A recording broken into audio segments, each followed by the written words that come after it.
Hello everyone, subscribers and non-subscribers. I hope you all are well. So before I get into the main meat and potatoes of this video, which will be a review of this book in front of me here, The Lonesome Hunters, I want to just say, back in January of this year, I got a few new subscribers.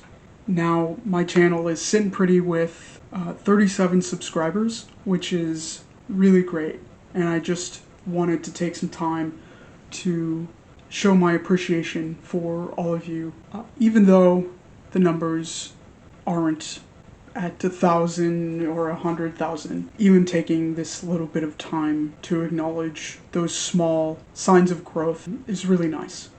The reviewing today is an urban fantasy written by Tyler Crook of Harrow County fame. This first issue takes us into a world where magical creatures have broken through the plane between the real world and the fantasy magical world. And there are both, in this story, good and bad creatures.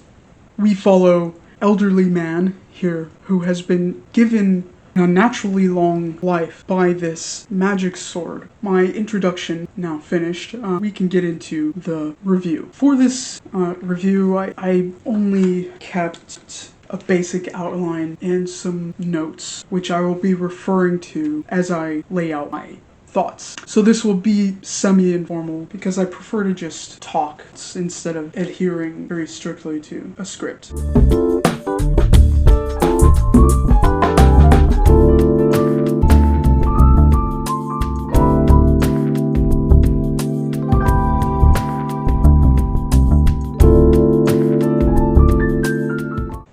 So I have another book here, which will help support my arguments for story structure, things I like about it and things I didn't. And I'll get to that later. This is Cowl, which I think I should really buckle down and read this year. Some background on this book, The Lonesome Hunters, is that Tyler Crook did everything himself. Script, art, and lettering, and I think that's amazing. That's one highlight of this book. His ideas really come through strongly, and his art style really shines. For me, it is really distinct and beautiful. I love the variation in line weight and the color palette here in the cold open, which provides backstory for the main character, the elderly man. The colors are muted, and the palette is limited to deep black,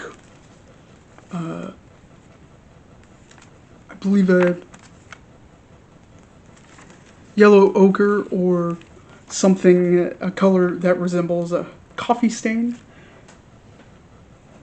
Speaking of, I have my coffee here with me. Though I am recording this video at about noon, about 12 p.m. Not exactly an appropriate time for coffee. That aside.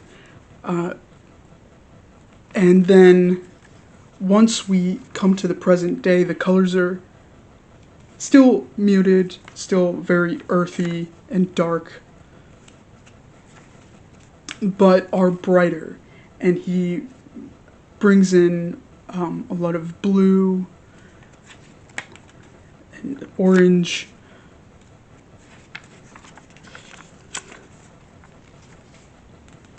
reds, mostly on clothing.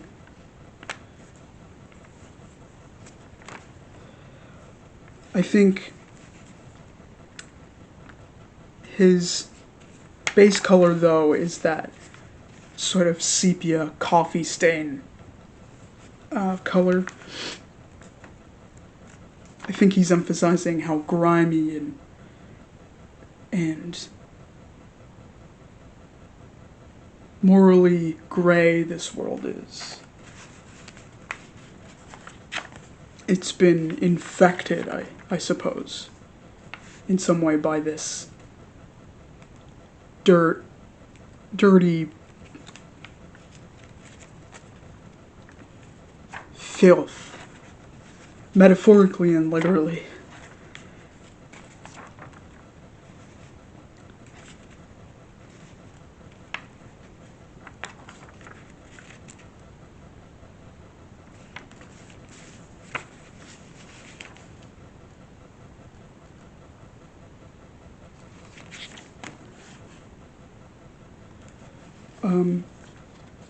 However,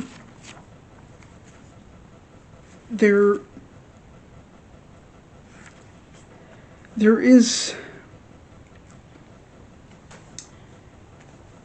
are things that I find are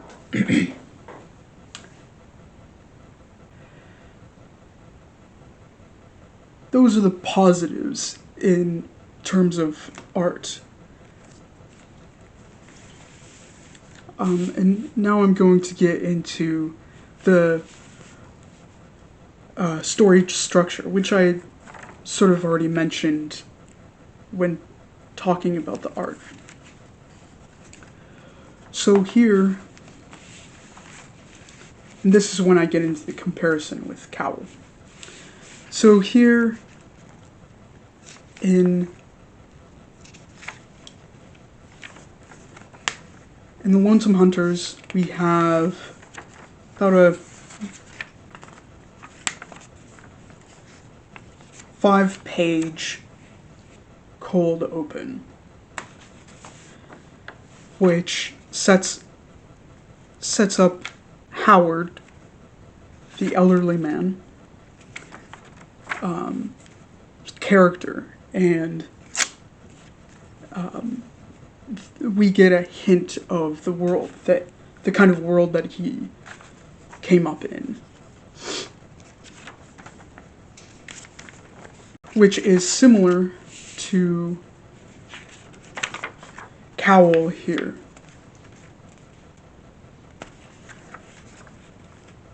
We are put right into the action here, opening pages, and each book has this single panel with text describing this setting, Chicago, 1962.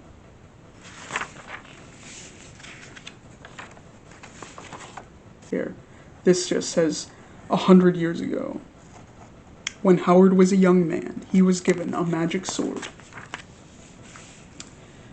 This, I don't know how prevalent this story structure is within comics, but it really works for me, personally. And it's a great hook for comic books especially. Here with the Cowl, we have this really cool. However, this story structure also, despite being interesting, is a bit rote at this point. And maybe it's not all necessarily a bad thing, and I think I'm nitpicking there a bit, but it does sort of take me out of it with the Lonesome Hunters. This story is, even the dialogue is very much like movies I've seen before, and it doesn't keep my attention anymore. I found I nearly checked out during the story, at least once.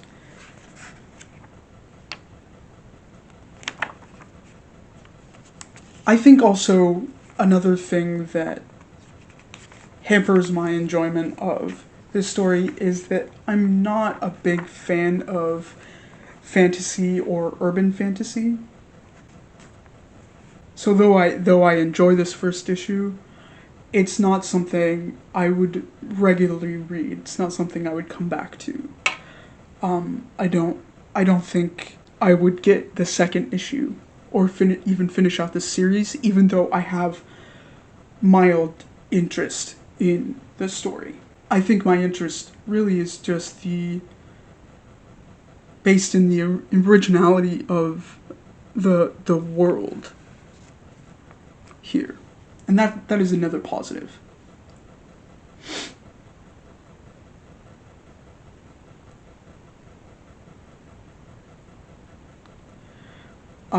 Actually, now that I mention it, a movie this reminds me of is Sleepy Hollow. Right down to the teenage sidekick here.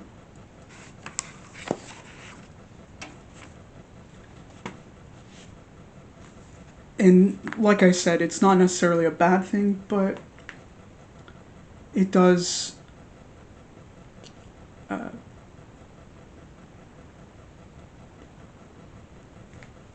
just ruin my engagement.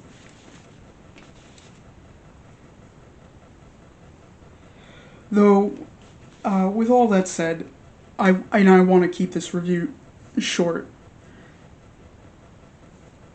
I think this is a really great book that people should read. Take my views with a grain of salt. This review is just my opinion, and I think this is worth getting. If you like Tyler Crook, if you like urban fantasy, if it checks all those boxes for you, get this book. Okay, I think that about does it for my review. Now, one of the reasons I have tried to keep this short and make some changes with my channel is that I have a Patreon where my patrons at any tier level can act as a producer and give me their opinions, share what they like or don't like about the channel, and can give me advice on some changes that I can make. You can do that too by becoming a patron.